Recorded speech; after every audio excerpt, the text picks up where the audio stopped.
Why should every Canadian be concerned, whether about C-6 or similar bills under any other name?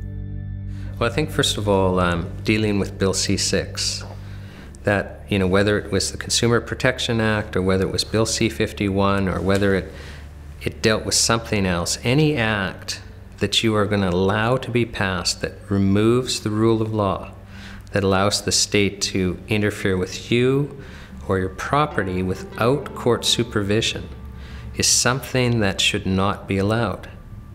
Because then you've set a precedent and you've opened the door for the state to start acting and interfering with your fundamental freedoms without court supervision, without the rule of law.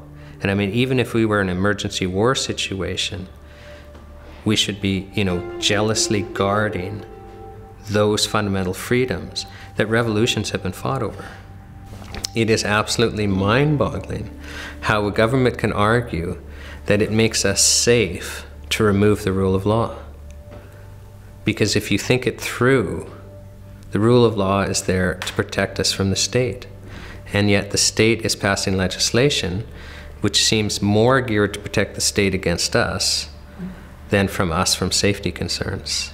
And I think part of the problem with Canadians is this has been a tremendously free country. This has been a wonderful place to live where we have lots of liberties.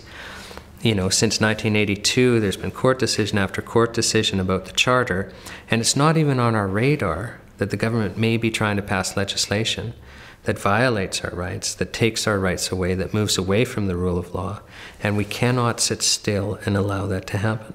Because we set the precedent. Even if the government doesn't do anything unreasonable with it for a long period of time, we've set the precedent, and it is too dangerous of a precedent for us to allow to be set.